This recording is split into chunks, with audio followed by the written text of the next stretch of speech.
But all that aside, you know, it turns out that, you know, I had mentioned that one of the things that I was looking at, because of my just general distaste for guns and the fact that I thought that when the Sandy Hook thing happened and somebody got into a school and shot up kids, that we would do something, but we haven't. Now It's just, you know, now kids are getting shot. There was, you know, what prompted was the thing in Minnesota, but then there's even been more since then. And then I got, you know, and I was trying to use like the AI tools because, you know, there's a lot of information and supposedly these AI tools are good for condensing it. So I collected I went to a couple of different sites that track gun violence, and I put the links into that Notebook LM.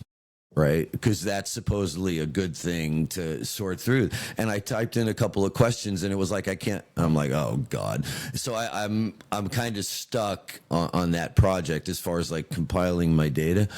But one of the things is like even the definition of a mass shooting is that 4 or more people get shot. They don't have to die, but it has to be a minimum of 4. So what about all the shootings where only 2 people died?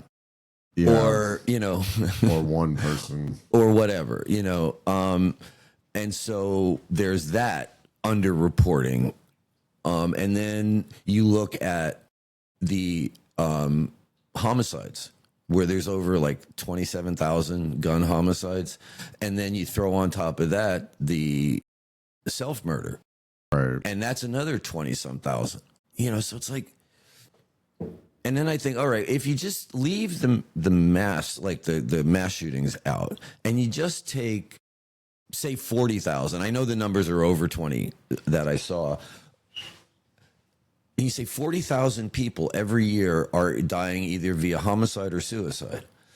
And that's a small town. It's a medium-sized town, actually. A lot of those small towns that are supposedly the real America have like 10,000 people. So you're talking about wiping out a small town every year, just gone.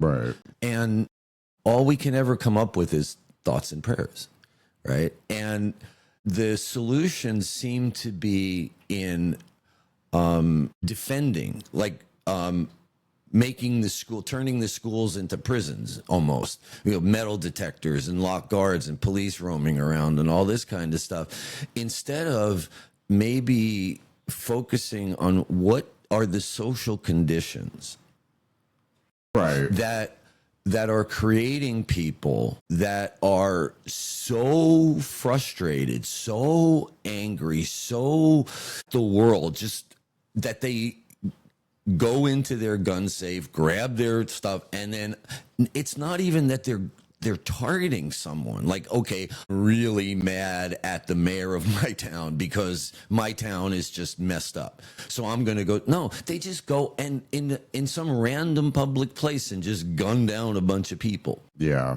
And then they kill themselves, so you can't even ask them, well, why that random group of people? Why did you know, now sometimes it's obvious, you know, like when they go into a Walmart that is, you know, 95% black shoppers, and it's a white guy that goes in with a gun and starts shooting. You can pretty much guess what his motivation was.